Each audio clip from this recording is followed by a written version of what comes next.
sur des microphones, haut-parleurs,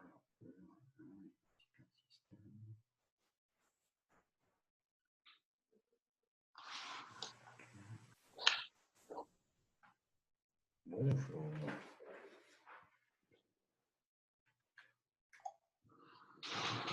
Enregistrer la réaction.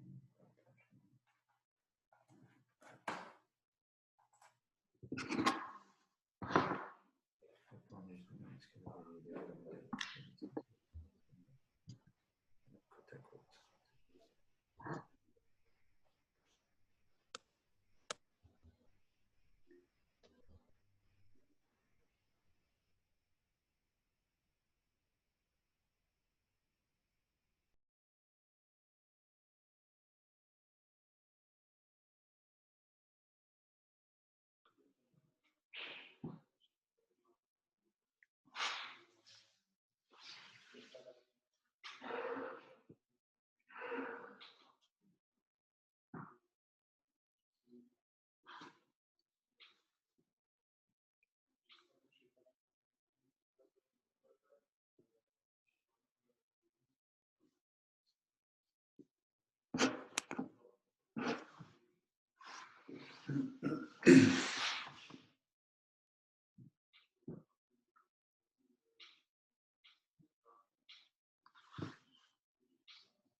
Ah, c'est parti.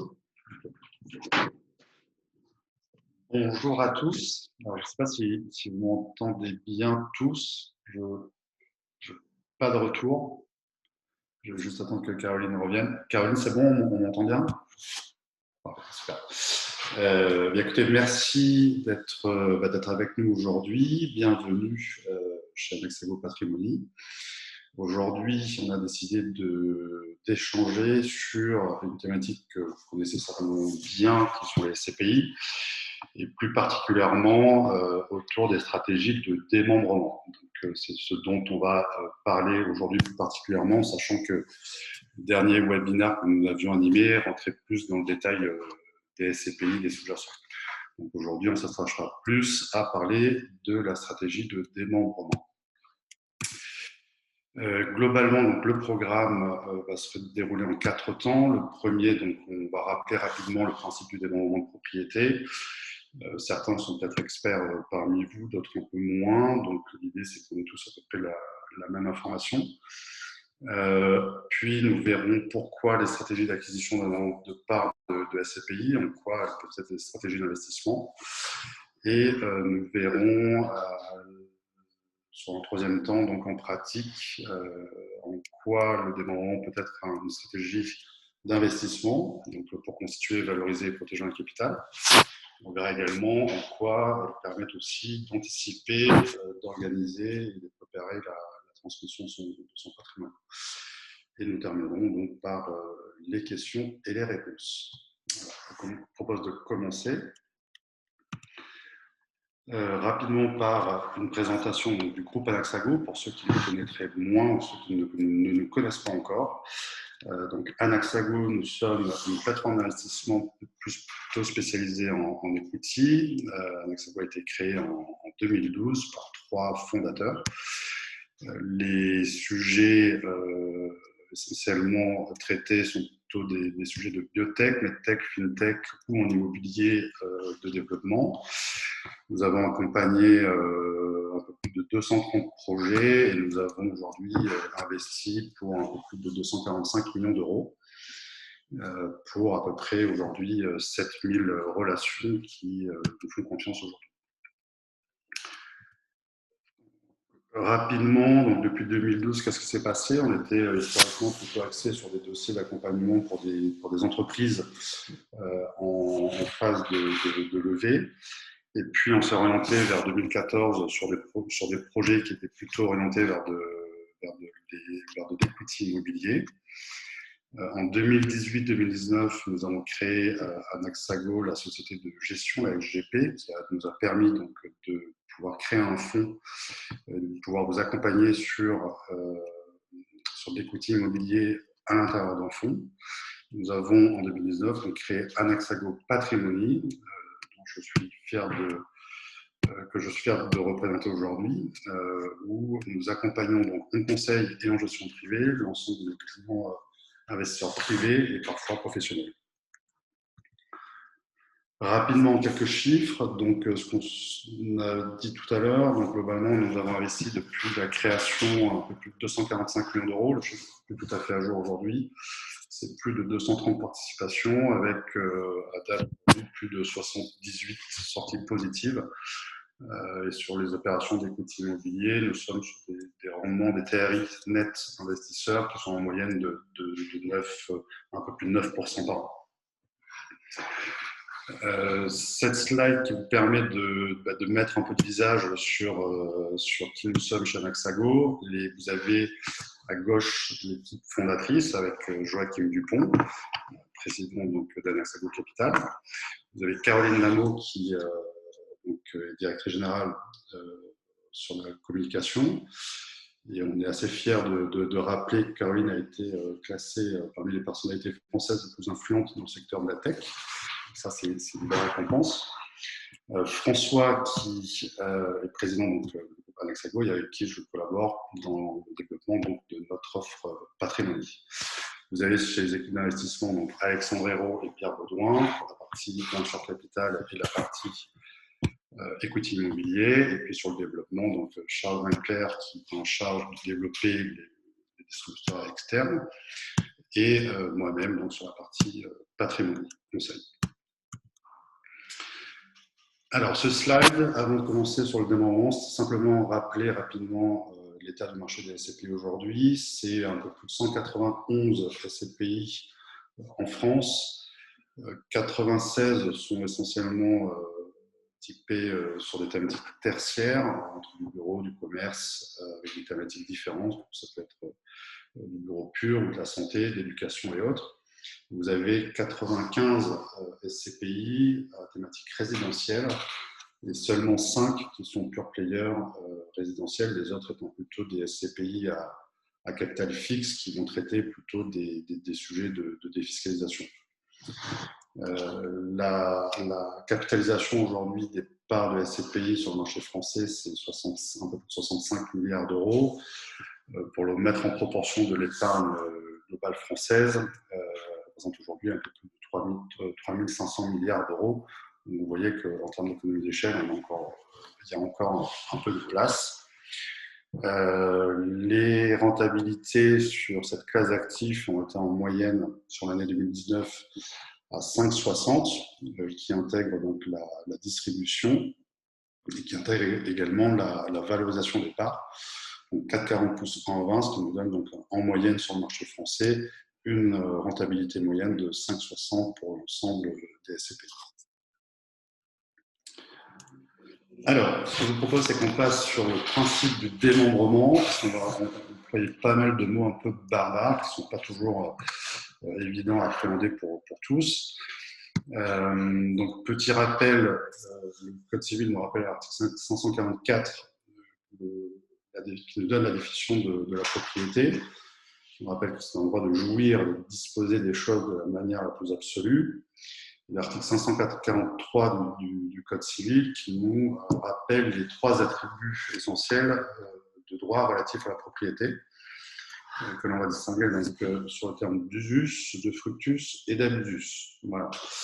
Alors une fois qu'on a dit ça, l'idée, lorsqu'on est sur les stratégies de démembrement, c'est de comprendre sur le schéma qui est en dessous, alors je ne sais pas si vous voyez mon curseur, de comprendre que la pleine propriété, elle est constituée d'un nu propriétaire et d'un usufruitier. L'usufruitier, c'est celui qui va regrouper donc, les droits de l'usus et du fructus. Donc, l'usus qui est le droit d'usage, le fructus qui est le droit de percevoir les loyers, ou en d'autres termes les fruits. Le nu propriétaire, donc, qui porte bien son nom, il est propriétaire tout nu des murs, c'est-à-dire qu'il n'a pas l'exploitation ni la perception des loyers éventuels. Donc voilà rapidement en quoi consiste le principe du démembrement. Ça, c'est typique du droit français. Alors, la situation de démembrement, certains l'ont peut-être déjà vécu lors de succession. On parle de démembrement subi, puisqu'elle est liée à un décès souvent et donc à une ouverture de succession. Elle peut être également choisie, puisqu'elle sera utilisée comme un mode de gestion. On l'a vu tout à l'heure en préambule, donc soit dans le cadre d'une valorisation de patrimoine, soit dans le cadre d'une transmission de patrimoine. On rappelle également que le démembrement peut être temporaire ou viager. Temporaire, c'est-à-dire qu'on va définir une période de démembrement à l'avance. Viager, donc qui porte son nom, qui est au décès de celui sur qui repose l'usufruit. Donc, il vaut mieux être dans une situation où on choisit la situation de démembrement parce qu'elle va permettre 2 choses essentielles. D'abord, de pouvoir répartir les pouvoirs, donc on est sur un angle politique. Elle permettra également d'avoir une approche économique, puisqu'elle permettra de déterminer qui perçoit ou non les loyers, comme on l'a vu sur le schéma précédent. Petit rappel du barème fiscal de calcul de l'usufruit. Donc là, on s'amuse à dire que c'est fonction de l'âge du capitaine. Donc c'est en fonction de votre âge. On déterminera donc la valeur de l'usufruit. Si vous avez par exemple entre 51 ans et 60 ans, eh bien, la valeur de l'usufruit retenue serait de 50% et la valeur de nue propriété retenue serait de 50%. Et la valeur d'usufruit viendrait à baisser plus vous allez avancer en âge, puisque entre 61 ans et 70 ans, elle passerait à 40%. Donc ça, c'est juste un rappel, puisqu'on verra plus tard, on se servira de ce barème fiscal. Donc le démembrement, dans le cadre d'un démembrement temporaire, l'usufruit temporaire, donc dès lors qu'il est choisi, la durée de démembrement, elle est fixée, c'est-à-dire qu'elle est sur des périodes de 10 ans, et on ne peut pas la fractionner. Donc c'est 10 ans minimum avec une valeur d'usufruit qui est déterminée, qui est de 23% par tranche de 10 ans. Donc, si vous décidiez, par exemple, de démembrer temporairement sur une première tranche de 10 ans, eh bien, la valeur d'usufruit retenue par l'administration fiscale serait de 23% sur cette première tranche de 10 ans. Et etc. Si vous décidiez, par exemple, de la constituer sur 20 ans, elle passerait à ce moment-là, la valeur d'usufruit passerait à 46%. L'usufruit viager, on l'a vu tout à l'heure, c'est fonction donc de votre âge. Alors, pour rappel, le démembrement, pourquoi on peut s'en servir comme outil d'investissement? Eh bien, parce qu'on l'a compris tout à l'heure, il permet donc de répartir les droits de la propriété. Donc, qu'est-ce qui se passe? Si je choisis de céder l'usufruit et de conserver la nue propriété, eh bien, on dit que la pleine propriété va se reconstituer mécaniquement dans le temps. Si par exemple vous dites que vous démembrez sur une période de 10 ans, eh bien, vous connaissez la valeur future de votre investissement dans 10 ans. Donc on voit que ici vous avez deux moteurs de performance évidents, qui est le premier qui correspond à la reconstitution mécanique de la pleine propriété, et vous avez potentiellement également une revalorisation foncière qui pourrait également se rajouter au rendement de votre investissement.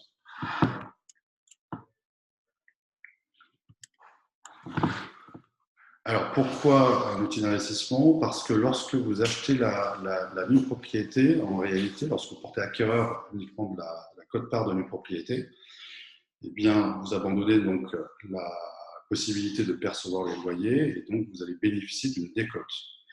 Cette décote, elle est fonction de la durée du démembrement choisi, par exemple sur 5 ans, sur 10 ans, sur 15 ans ou sur 20 ans. Donc la décote sera différente, on verra après pour combien elle peut représenter, puisqu'elle correspond globalement à l'encaissement des loyers lorsque vous achetez les parts de SCPI démembrées ou lorsque vous portez acquéreur seulement de la nue propriété. Donc, en d'autres termes, si j'achète des parts de nue propriété, je laisse l'usufruit en entière, et donc de ce fait, je bénéficie d'une décote qui correspond à l'encaissement des loyers sur la période de démembrement temporaire que j'aurai déterminée. Donc, je vous l'ai mis en schéma après, pour que ce soit plus clair.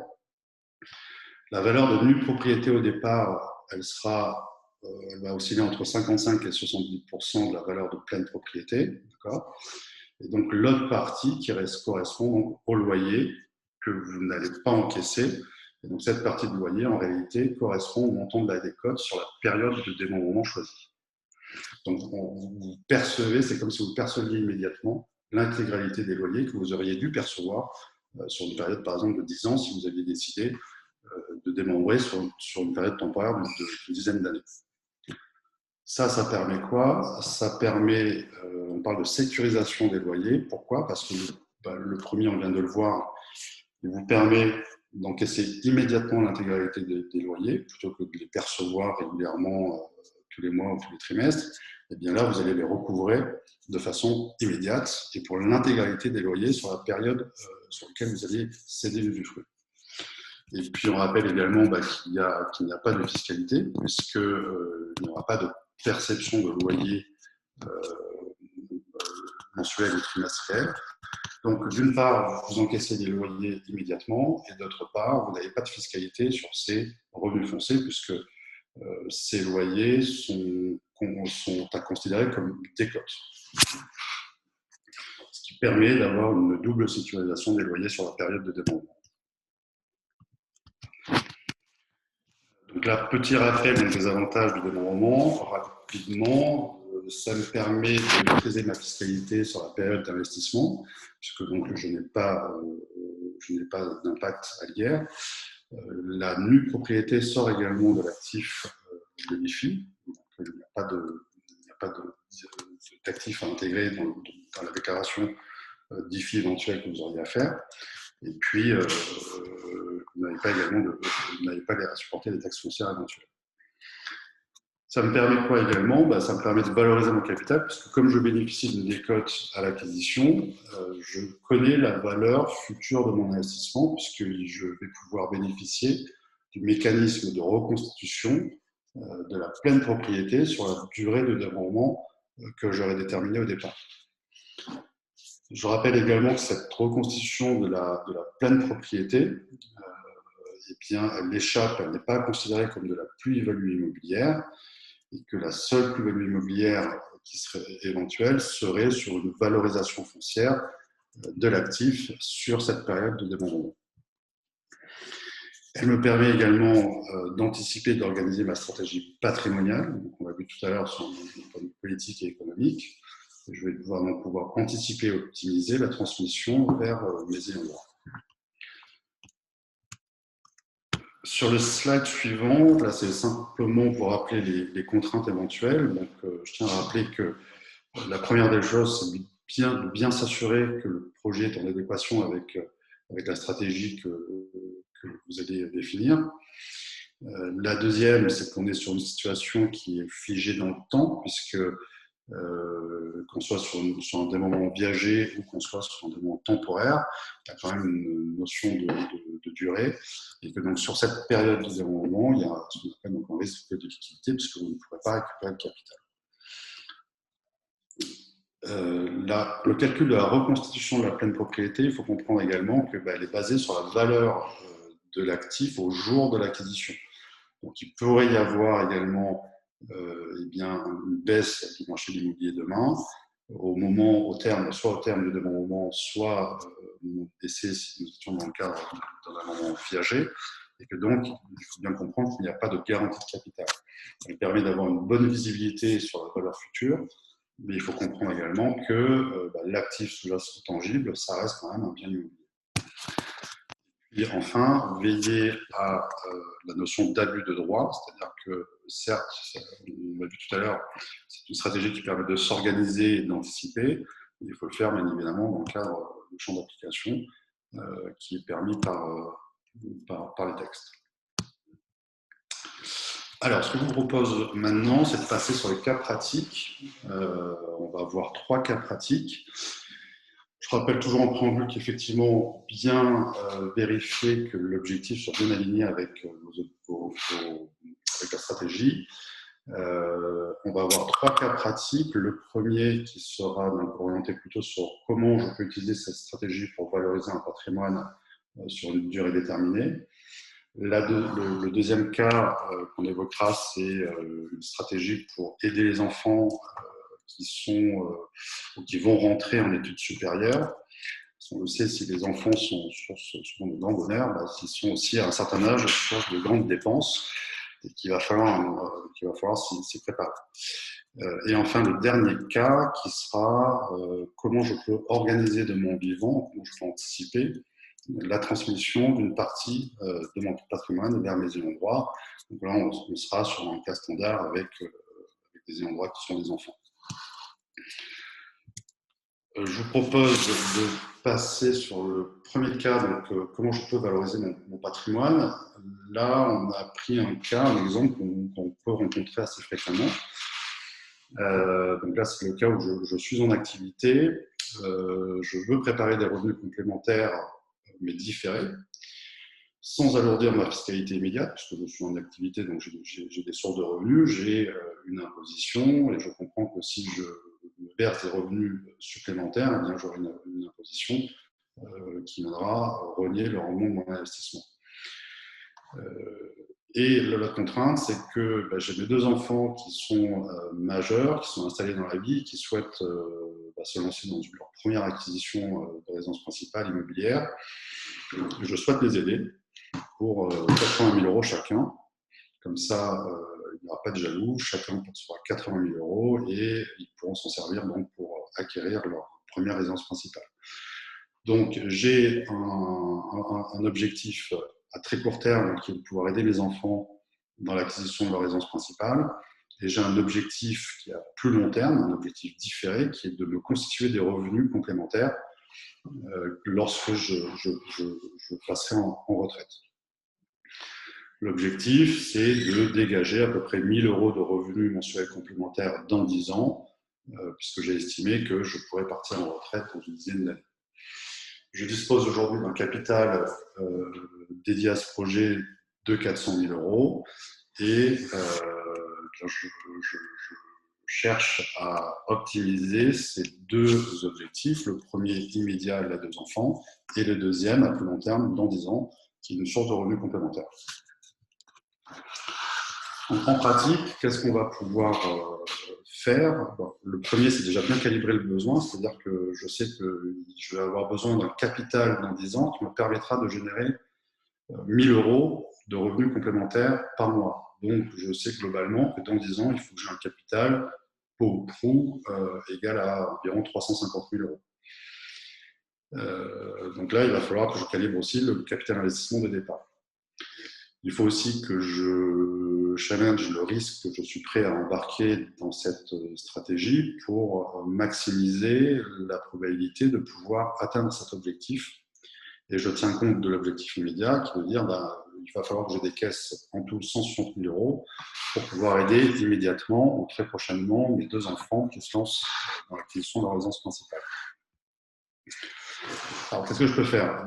Je peux donner immédiatement 80 000 € à chacun de mes 2 enfants, 80 000 € restant en deçà du seuil autorisé par le Code général des impôts, article 790, qui dit que chaque parent peut donner 100 000 € à ses enfants.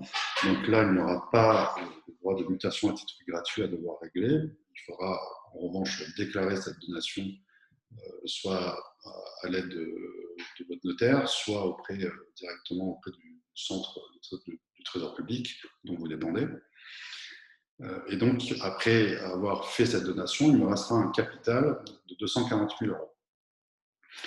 Ces 240 000 €, je sais qu'il va falloir que je les transforme sur un horizon d'une dizaine d'années à un capital d'à peu près 350 000 €, puisque ce capital me servira à générer des revenus complémentaires que j'ai estimés à peu près 1 000 € par mois. Donc là, je peux choisir une stratégie de démembrement temporaire sur 10 ans. Elle me permet quoi? Elle me permet d'acquérir, de me porter acquéreur de la nue propriété des parts de SCPI pour 240 000 € à ce jour. Je vais pouvoir diversifier, nous, ce qu'on va vous conseiller, c'est de plutôt diversifier sur plusieurs SCPI avec des thématiques différentes. Et là, j'ai estimé que la décote moyenne sur la période de 10 ans était de 34%.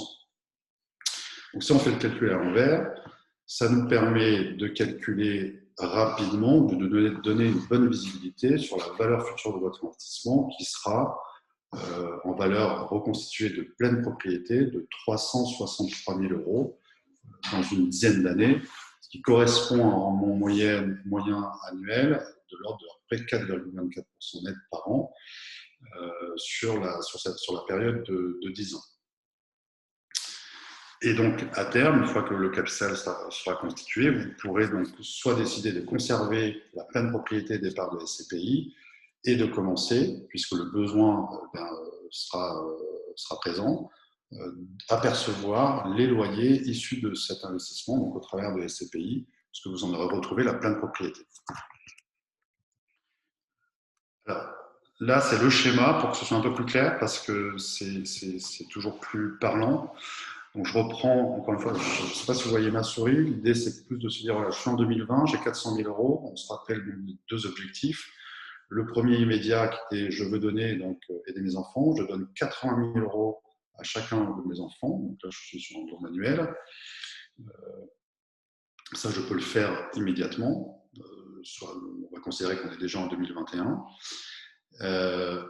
Et je me porte donc acquéreur pour 240 000 € de parts de nue propriété de SCPI.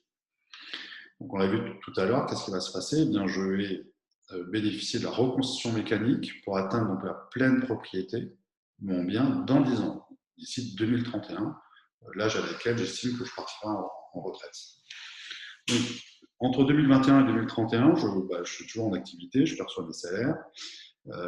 J'ai aidé mes enfants et mon capital que j'ai investi, eh bien, il va se revaloriser par le simple fait de la reconstitution mécanique de la pleine propriété, qui donc me permettra d'avoir un capital au terme de 363 000 €, qui correspond donc à la valeur de pleine propriété des parts de SCPI. Je n'ai pas intégré ici la revalorisation éventuelle sur cette période-là parce que il est toujours difficile de savoir où sera le marché de l'immobilier dans 10 ans. Donc, je suis resté sur quelque chose d'assez conservateur, où j'ai une bonne vision du capital futur qui correspond donc à la simple reconstitution mécanique de la pleine propriété. En 2031, eh bien, je passe à la retraite. Et là, je me dis, c'est à ce moment-là où j'ai besoin des revenus. Et donc, je peux décider de conserver la pleine propriété de ces parts de SCPI qui, elles, vont me verser des loyers, donc des revenus complémentaires. Et 363 000 €, si je retiens un montant de loyer de l'ordre de 4% par an, qui est à peu près la moyenne sur ces 2 dernières années, eh bien, ça permettrait donc de se dégager des revenus complémentaires de l'ordre de 16 000 € par an. Donc, on sera à 1 300 et quelques euros par mois pour un besoin qui était initialement estimé à 1 000 €. Donc là, on se rend compte que, eh bien, avec cette stratégie-là, j'ai pu aider mes enfants et j'ai répondu donc à mon besoin de revenus complémentaires dans 10 ans avec une prise de risque qui était somme toute assez limitée sur une période de 10 ans.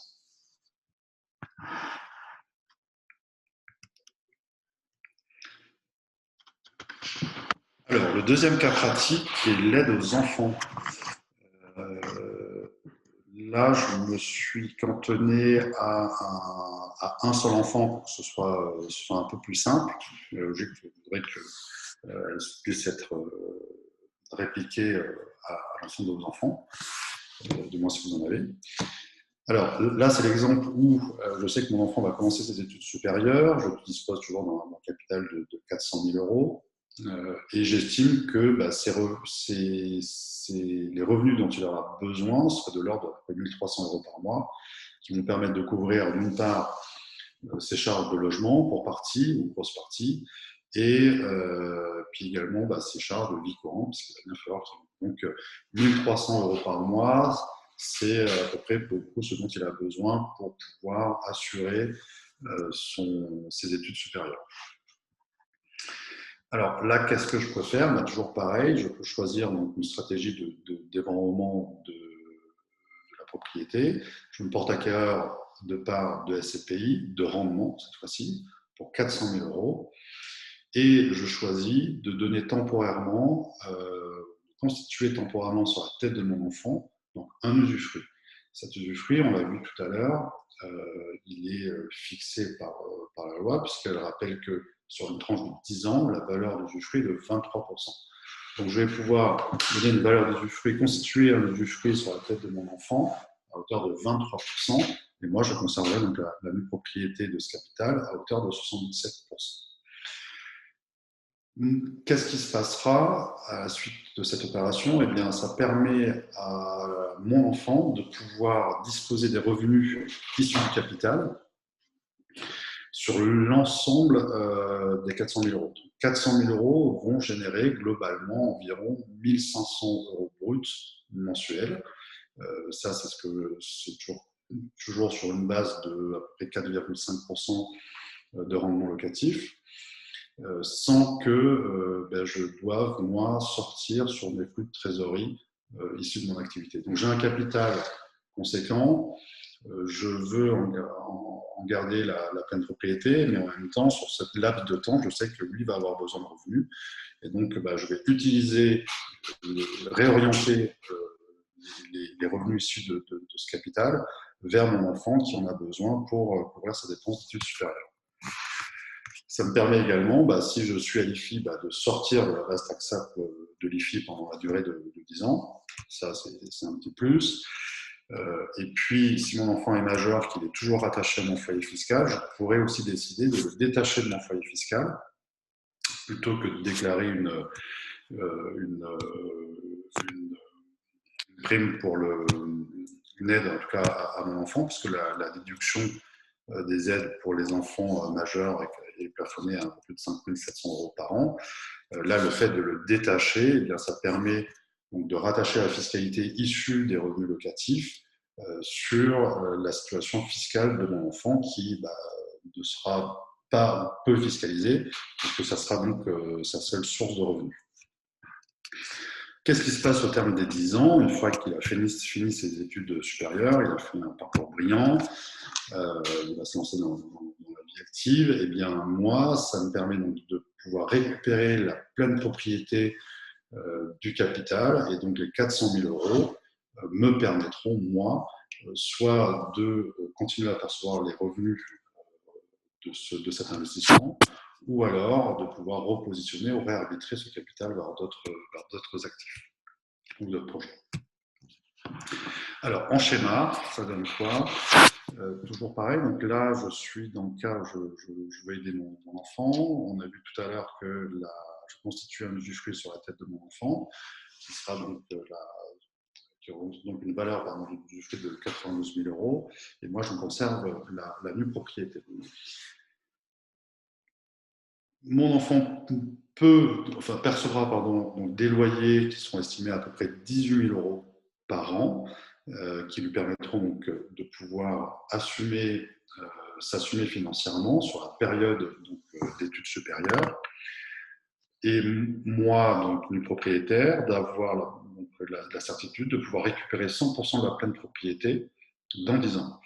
Donc, dans 10 ans, c'est ce qu'on disait tout à l'heure, soit je conserve moi-même les revenus issus de cet investissement, ou soit je décide tout simplement de revendre et de réarbitrer sur d'autres actifs en fonction donc, des objectifs que j'aurai dans 10 ans.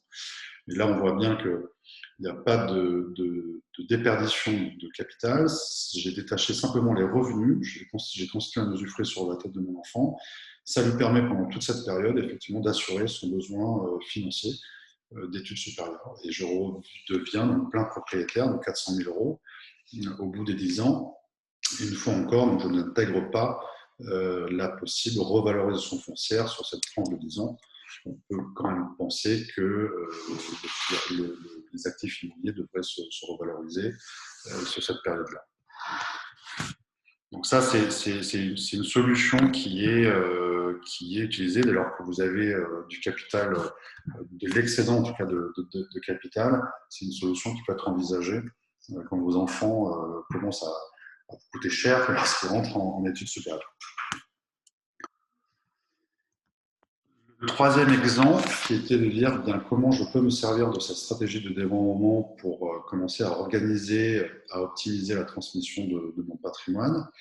Donc là, je prends l'exemple d'un couple marié, 2 enfants. Le patrimoine constitué aujourd'hui est estimé à peu près 2 millions d'euros, réparti entre 1 million d'euros au titre de la résidence principale et 1 million d'euros d'avoir financier.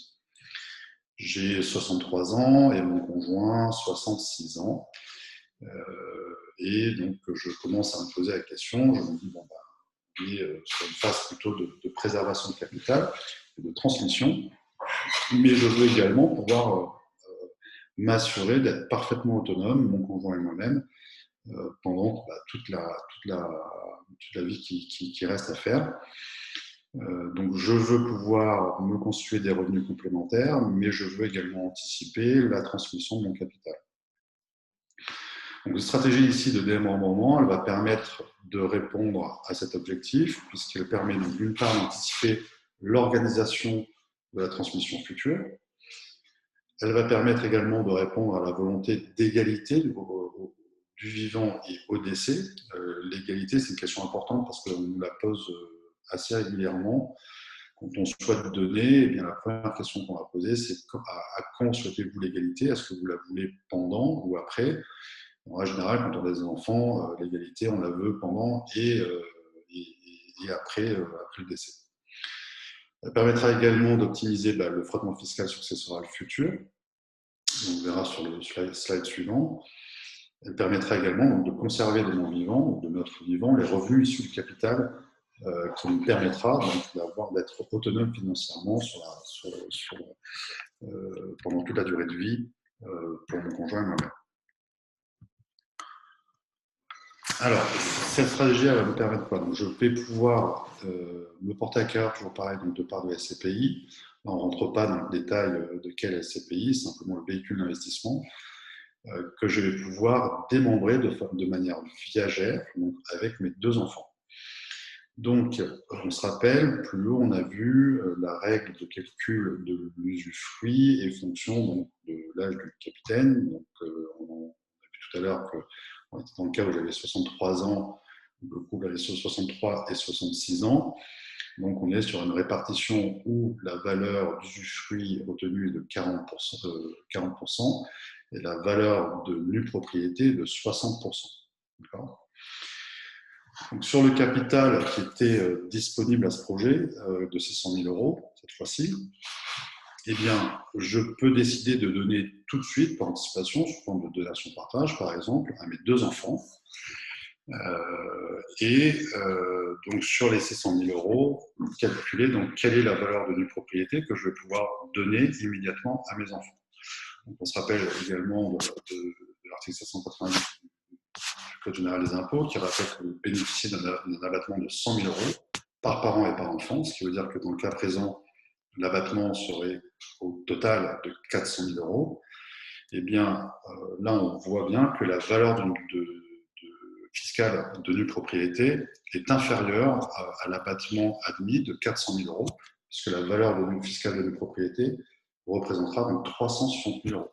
Donc, elle vous permet de donner immédiatement en donation-partage à vos deux enfants la nue propriété de ces parts sans avoir à régler de droits de mutation à titre gratuit. Donc, vous pourrez le faire gratuitement à vos deux enfants. Alors, qu'est-ce qui se passe au jour du décès? Eh bien, au jour du décès, c'est vos enfants nus propriétaires pendant toute la période du démembrement qui redeviendront cette fois-ci donc plein propriétaires des parts de SCPI que vous leur aviez préalablement donné en part en nue propriété.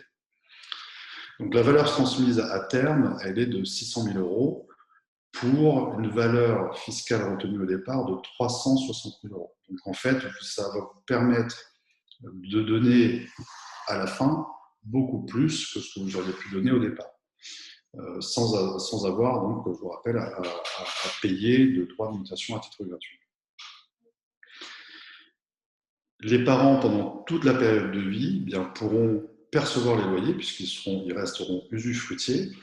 Et donc, ils vont pouvoir bénéficier des loyers versés qui sont ici calculés et estimés de l'ordre d'à peu près 27 000 euros brut annuel.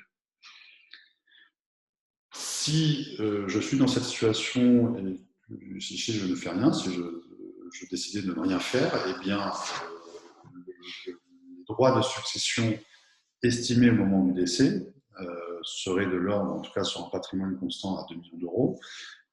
Les droits de succession estimés pour les deux enfants, donc là je l'ai calculé au cumul des deux décès, c'est plus simple, seraient de 232 778 euros.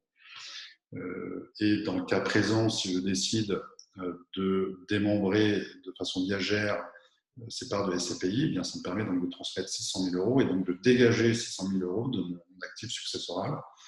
Et donc là, on voit tout de suite l'impact, c'est-à-dire qu'au décès, lorsqu'il surviendrait, eh bien, les droits de succession seraient estimés à 136 778 euros et donc un gain en termes de droits de succession de 96 000 euros.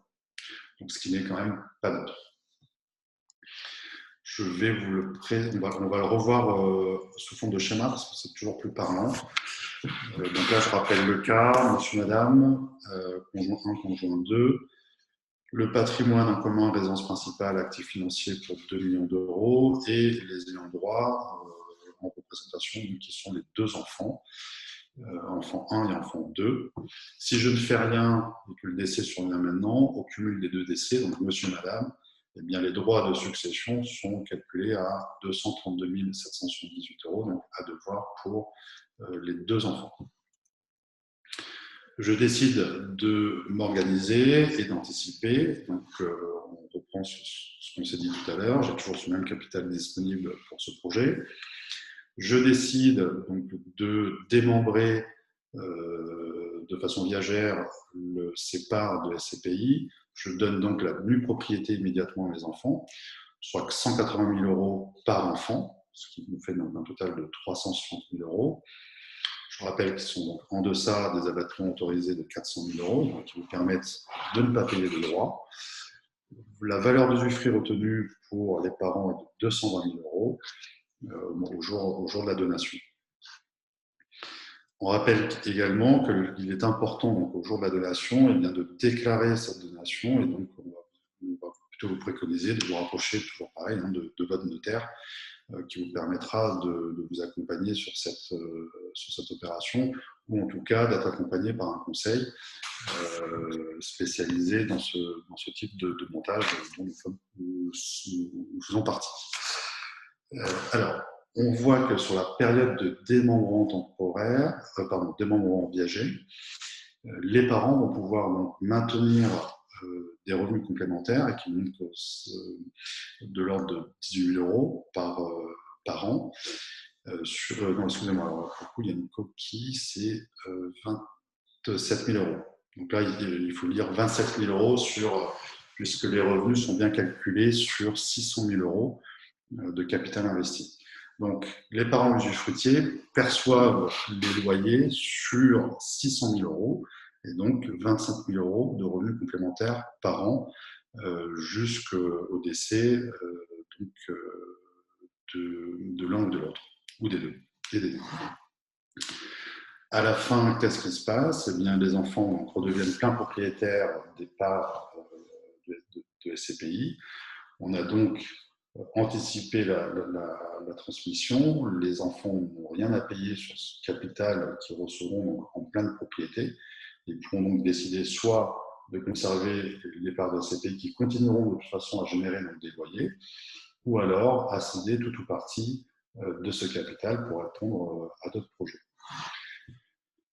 Et donc, à terme, l'impact sur les droits de succession est de 136 000 €, soit 96 000 € de moins que si vous n'aviez rien fait sur la même situation. Donc, j'ai organisé, j'ai pu anticiper tout de suite, puisque je fais une donation de partage à mes deux enfants. Je reste maître de mon capital, puisque je peux décider donc, de conserver l'usufruit et de percevoir les loyers pendant tout mon vivant. Et j'anticipe ma transmission, puisqu'à terme, je sais que c'est bien mes enfants qui récupéreront ce capital et qui me permettra aussi de leur faire une économie sur les droits de succession, puisque je vais économiser environ 96 000 € de droits de succession. Et je maintiens donc mon autonomie financière pendant toute la durée du démembrement.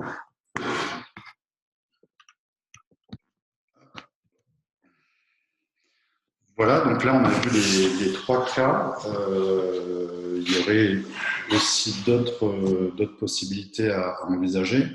Là, on a préféré rester sur quelque chose, sur des questions assez fréquentes qu'on peut avoir de la part de nos clients. Si vous souhaitiez nous contacter, n'hésitez pas à le faire, puisque nous sommes disponibles, nous avons un bureau à Paris, à Marseille, et plus particulièrement sur Paris. Vous pouvez nous joindre donc, par mail, patrimoine@anaxago.com. Vous nous appelez directement, on sera ravis de vous accueillir, de pouvoir vous répondre à ces sujets. Et bien évidemment, oui, excusez-moi. Recharger ta présentation. Oui. Ça.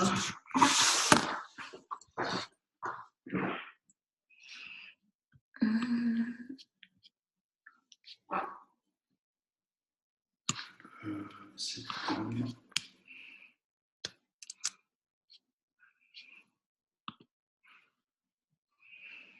Ah oui, pour les questions-réponses. Okay.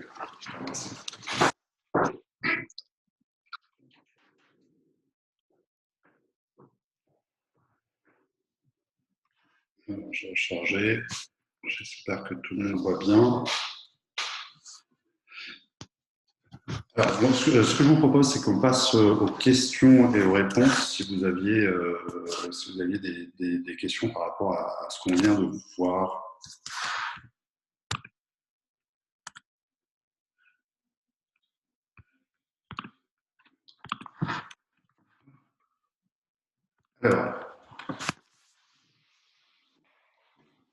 question. Qui définit la valeur de l'usufruit et comment? Eh bien, ça, on va remonter sur les premières slides qui étaient, je vous rappelle, donc, sur le calcul de l'usufruit, qui était ici. Tac. Donc, qui dit que si je suis sur... excusez-moi, parce que ça change d'écran. Voilà. Si je suis sur un usufruit viager, eh bien c'est le Code général des impôts qui va déterminer la valeur d'usufruit, donc qui est déterminé sur le tableau qu'on a vu au tout début de la présentation, en fonction donc, de votre âge. Donc, si, sur l'exemple qu'on a vu, si vous aviez par exemple plus de 51 ans, eh bien la valeur d'usufruit serait de 50% et 50% pour la valeur de nue propriété. Si vous êtes sur un usufruit temporaire, qui était repris dans le cas, l'exemple où je souhaitais aider mon enfant, par exemple, dans le cas d'un usufruit temporaire, elle est définie également par tranche de 10 ans, et la valeur d'usufruit retenue est de 23%, par tranche de 10 ans. J'espère que j'ai répondu à votre question.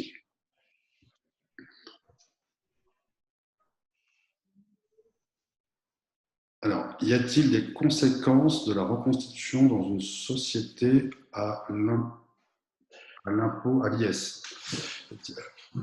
Alors, excusez-moi. Y a-t-il des... Étienne, je suis désolée, je t'interromps une seconde. La première question, Christian parlait de l'usufruit versus nue propriété de la SCPI. Ah, pardon, excusez-moi. Alors, dans le cadre de la valorisation d'un capital, lorsque j'achète la nue propriété, en fait, la valeur du usufruit, c'est ce qu'on a vu tout à l'heure. Donc, elle correspond en réalité au montant des loyers que vous auriez dû encaisser sur la période de démembrement. Donc, sur l'exemple qu'on a vu tout à l'heure, sur une période de 10 ans, en fonction donc, du rendement locatif de la SCPI que vous allez choisir, eh bien, la valeur d'usufruit, donc le montant de la décote, le montant des loyers que vous auriez dû encaisser, correspond donc au rendement de la SCPI sur les 10 prochaines années. Donc, cette valeur d'usufruit est déterminée par la société de gestion en fonction donc, des revenus issus de la SCPI que vous aurez choisi. Et en règle générale, la décote, je reprends l'exemple de 10 ans, elle est entre 30 et 37%, donc toujours pareil, en fonction donc, des loyers qui seront versés. 30%, c'est plus pour des SCPI qui auront des rendements de l'ordre de à peu près 4000% par an. Et à 37% de décote, par exemple chez Caméos, une SCPI résidentielle, avec des décotes qui sera plutôt de l'ordre de 37%. Alors, sur la deuxième question, y a-t-il des conséquences de la reconstitution d'une société à l'IS? Oui, il y a alors dans les sociétés à l'IS, il y a une conséquence puisque la reconstitution sera à inclure dans le calcul des plus-values immobilières assorties. Donc de toute façon, vous êtes à l'IS, donc il n'y a pas de décote pour de détention, déjà d'une part. Et donc il faudra effectivement tenir compte de cette décote sur la valeur d'acquisition.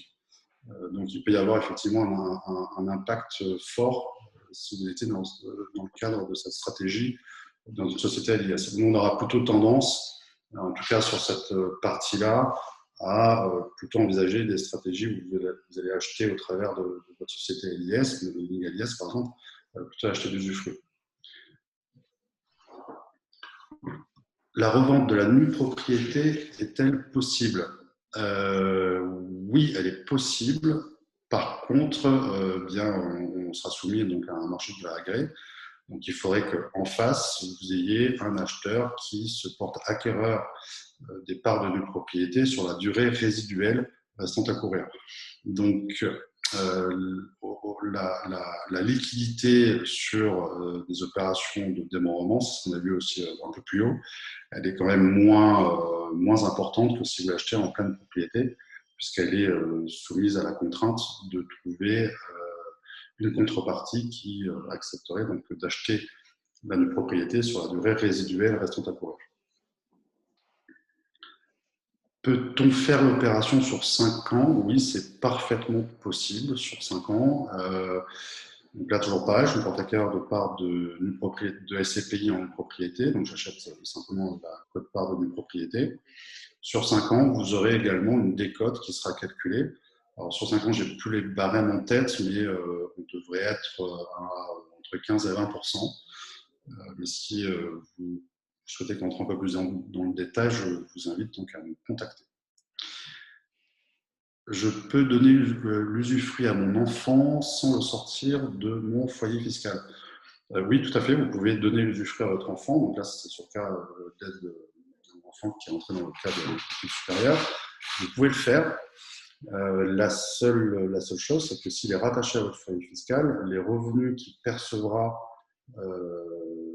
suite à cette stratégie-là, eh bien, seront à reporter sur votre imposition. Donc, c'est pour ça que le calcul doit se faire. Est-ce qu'il est plus intéressant de le détacher? Est-ce qu'il est plus intéressant de le rattacher à son foyer fiscal? Ça, c'est un calcul qui doit se faire plus personnellement. Et si vous êtes dans ce cas, pareil, je vous invite à prendre contact avec nous, avec nos équipes, pour qu'on puisse vous faire une étude un peu plus personnalisée. Quel est l'avantage, inconvénient de la perte de la part d'un enfant vs le gain fiscal sur les revenus? Attendez, je ne suis pas sûr d'avoir compris. Quel est l'avantage, inconvénient de la perte de la part d'un enfant versus le gain fiscal sur les revenus? Alors, je suis désolé, je ne suis pas sûr de comprendre la question. Donc, si vous pouviez la reposer, je passe à la question suivante et je reviendrai dessus si c'est plus clair. L'apport peut-il être financé par un crédit et si oui, les intérêts sont-ils déductibles et si oui, comment? Oui, alors la stratégie de démembrement, elle peut se faire à crédit. En revanche, si par exemple vous achetez la nue propriété de part de SCPI, vous ne pourrez pas le reporter en déduction de revenus fonciers que vous auriez par ailleurs. Donc ça, c'est la première chose. Le seul moyen, ça serait une SCPI qui aurait donc une stratégie de démembrement. Alors là, on va rentrer un peu plus dans la technique, où vous achetez la pleine propriété de part de nue propriété. C'est un peu plus complexe, mais là, dans ce cas de figure-là, puisque l'usufruit serait cédé en plus à un bailleur social, vous pourriez déduire les intérêts d'emprunt sur des revenus fonciers existants. Donc ça, c'est des stratégies qu'on envisage lorsque, par exemple, vous avez des revenus fonciers importants. Je vous rappelle quand même qu'on est sur un principe de catégoriel, donc vous pouvez déduire que sur des revenus de même nature. Donc oui, on le fait, on peut accompagner le client sur cette stratégie-là, mais là, dans ce qu'on a évoqué tout à l'heure, vous ne pourriez pas déduire les intérêts d'emprunt sur des revenus fonciers existants. Voilà. Puis-je envisager une clause me permettant, si besoin, de reprendre une partie de la nue propriété à mes enfants? Alors, si vous êtes sur une donation, alors si on parle d'une donation partage, vous dites, je mets une clause de retour en disant que si mon enfant ne vient plus me voir à Noël, surtout mon anniversaire, je décide de récupérer le capital, et bien non, ça ne marche pas comme ça. L'adage de donner, c'est donner, bah, ça s'applique dans ce cas-là, c'est que une donation est irrévocable. Et donc, par principe, lorsque vous décidez de donner, eh bien, vous ne pourrez pas revenir sur ce que vous avez donné. Donc, c'est pour ça aussi qu'il faut bien vérifier, en tout cas, que l'objectif premier se correspond bien à ce que vous voulez faire. Si vous avez le moindre doute, si vous avez des enfants qui sont un peu ingrats, ou si vous vous dites « je suis pas sûr de vouloir donner tout de suite », je vous invite à réfléchir ou à différer le projet. Voilà. Alors Étienne, il reste pas mal de questions que je n'ai pas eu le temps de noter sur la présentation, donc je vais te les donner à l'oral pour qu'on ne les perde pas. Prochaine question. Comment pouvez-vous donner plus de 100K € par enfant? Est-ce le démembrement qui n'est pas valorisé de la même manière que le cash? Alors, comment donner, excuse-moi parce que tu es allé un peu vite, comment donner plus de 100 000 €? Non. Comment pouvez-vous donner plus de 100 000 € par enfant? Est-ce le démembrement qui n'est pas valorisé de la même manière que le cash? Je pense que c'est relatif à un des cas. C'est ça. Vous avez la réponse dans la question. C'est effectivement le fait d'avoir démembré, puisqu'en fait, la valeur fiscale retenue est la valeur fiscale de la nue propriété. Donc, vous donnez 100 000 €. Si la valeur, je prends l'exemple de 50-50, c'est plus simple, la valeur fiscale de nue propriété qui sera retenue sera de 50% et la valeur fiscale de l'usufruit serait de 50%. Donc, au bout de l'administration, vous avez donné un bien d'une valeur de 50 000 €. C'est pour ça qu'on dit que effectivement, cette technique permet d'optimiser le capital à transmettre à vos enfants si vous êtes dans cette démarche-là. Ok, très clair. Question suivante. Quand ce sont les enfants qui accompagnent financièrement leurs parents pour leur retraite, est-ce que l'opération peut être intéressante? Oui, en fait, là, on est dans le cas typique aider des ascendants. C'est parfaitement possible. Les donations vers les enfants, là, on n'est plus sur le même barème, mais c'est quelque chose effectivement qu'on pourrait envisager parfaitement et on a déjà fait d'ailleurs dans certains cas. Donc, là, je vous invite à prendre contact avec nous pour qu'on puisse rentrer un peu plus dans le détail et voir comment on peut vous accompagner. Ok. Question suivante. Kianéos Pierre est-elle une bonne SCPI pour un démembrement sur 10 ans? Alors, le démembrement, oui, c'est une bonne stratégie sur 10 ans. C'est une bonne stratégie sur laquelle on croit qu'on bien ajuster vos objectifs. Est-ce que Kianéos est une bonne SCPI? Oui, alors c'était un sujet qu'on avait abordé lors de notre dernier webinar. Nous avons partagé nos convictions immobilières. Notre conviction, en tout cas sur le marché résidentiel, reste fort.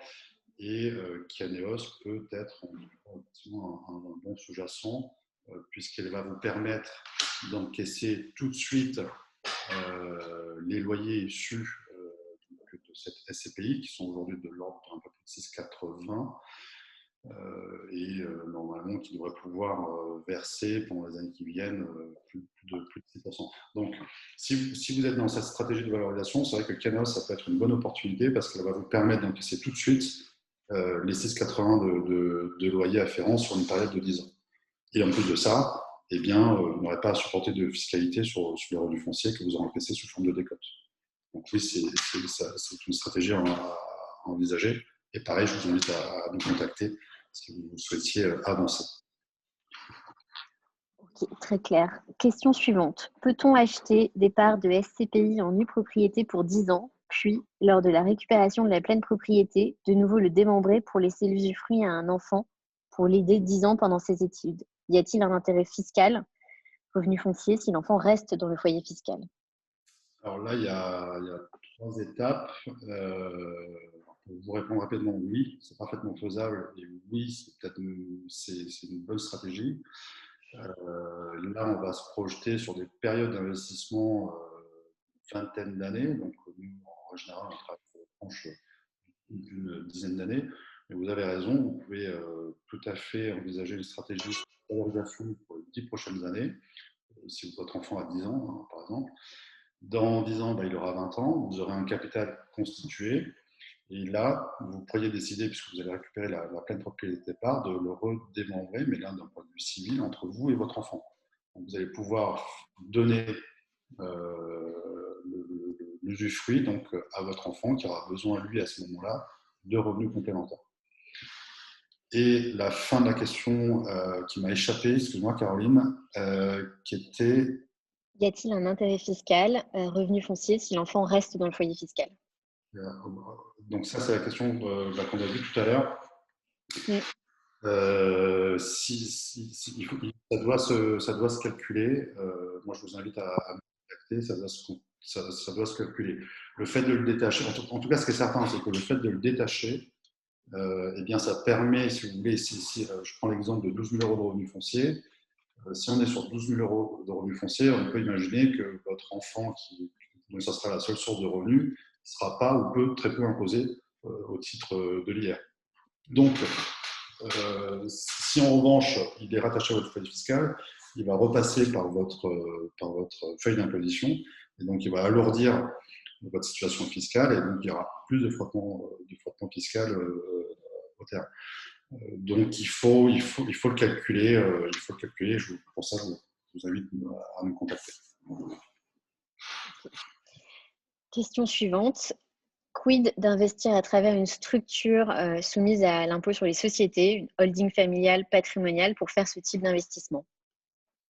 Bien, on y a un peu répondu tout à l'heure. C'est pareil, ce type d'investissement, oui. Attention à la notion de plus-value, puisque vous êtes dans le cadre d'une société LIS, où on aura plutôt tendance à privilégier plutôt l'usufruit dans le cadre de l'IS, et en face, donc la contrepartie du propriétaire à titre privé. Ça, ce sont des choses qu'on fait assez régulièrement avec nos équipes. Et pareil, je vous invite donc à prendre contact avec nous parce qu'il y a des choses à faire. Ok. Question suivante, alors celle-ci je peux répondre, c'était: est-ce que votre société peut faire un bilan patrimonial personnalisé avant d'envisager d'acheter des SCPI? Alors oui, ça c'est systématique. Tu m'arrêtes si je me trompe, Étienne, mais si vous vous adressez à Naxago Patrimony, le bilan patrimonial est personnalisé et systématique avant de vous accompagner sur d'autres classes d'actifs.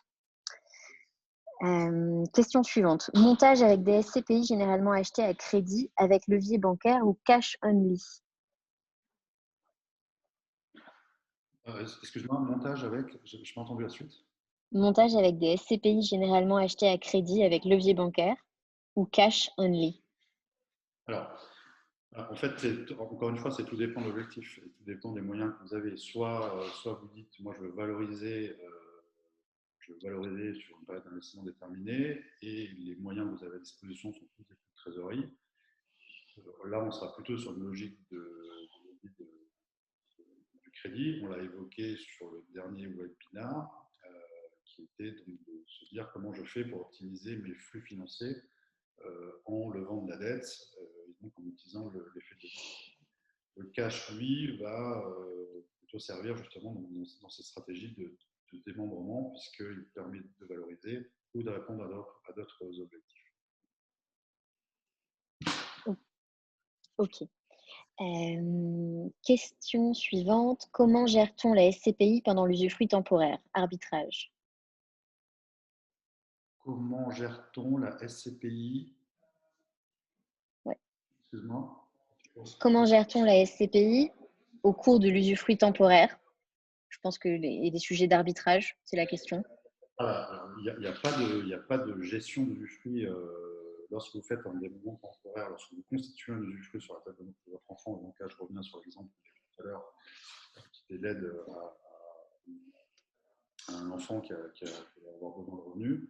Et bien, pendant cette période de 10 ans, une fois que vous avez dit je constitue l'usufruit sur la tête de mon enfant, donc on l'a vu tout à l'heure, c'était 23% de valeur d'usufruit, il percevra l'intégralité des revenus issus donc, du capital investi. Mais là, il n'y aura pas d'arbitrage possible dans l'intervalle. C'est pour ça que lorsque vous le faites, dites-vous qu'effectivement, là, vous allez le faire pour une tranche de 10 ans et qu'il n'y aura donc pas d'arbitrage. Les questions, alors je ne sais pas si c'était la question portée sur la possibilité de réarbitrer l'usage ou la perception des fruits pendant la période temporaire, ou si c'était une notion de décès intermédiaire. Eh ben, je crois que c'est la question suivante. Que se passe-t-il en cas de décès avant le terme des 10 ans? Dans le cadre d'un démembrement temporaire, alors qu'est-ce qui se passe? Là, on n'est pas dans une logique de donation à proprement dite. En pratique, on parle de donation parce que c'est plus facile à comprendre. Si on était plus rigoureux, c'est pour ça que tout à l'heure, je disais qu'on parlait de constitution de l'usufruit sur la tête de l'enfant. Ça, c'est la vraie pratique. puisque là, l'idée, c'est de lui permettre de percevoir les revenus. Donc, on n'est pas sur une logique de donation au sens propre. Donc, ce qu'il faut retenir globalement, c'est que si le décès survient pendant la durée de démembrement, eh bien, la première chose, c'est qu'il va falloir rapporter la valeur d'usufruit à l'actif successoral. Et là, on est dans le cadre de l'article 843 à 860 du Code civil, qui nous rappelle donc de savoir si effectivement la valeur d'usufruit est rapportable, oui. Combien est-ce que je dois rapporter? Est-ce que c'est la valeur résiduelle d'usufruit? Est-ce que je dois rapporter les fruits issus de cet usufruit, donc les loyers? Et ça va. Il y a des débats là qui se sont menés, notamment avec la présence, par exemple, de co-héritiers. Si l'opération était faite sur la tête d'un seul et même enfant, eh bien, le deuxième enfant qui viendra en représentation pourrait dire eh bien oui, mais il a eu forcément plus de capital que moi, parce que pendant toute la période du démembrement, il a quand même perçu les loyers qui étaient issus du capital. Donc, qu'est-ce qui se passe? Oui, il faut retenir la valeur de l'usufruit résiduel, il faudra le rapporter. Et également, si on veut être, en tout cas dans la bonne interprétation des textes, rapporter également les montants des loyers perçus. Ok. C'était la dernière question de ce petit marathon de questions-réponses. Merci Étienne, merci pour la présentation. Merci à vous tous. Encore une fois, n'hésitez pas à nous contacter. Vous avez ici sur ce slide-là l'ensemble de nos coordonnées. J'espère que ça a été instructif. Et puis, j'aurai le plaisir de vous retrouver pour d'autres sujets. À très bientôt. Merci. Au revoir. Merci à tous. Au revoir.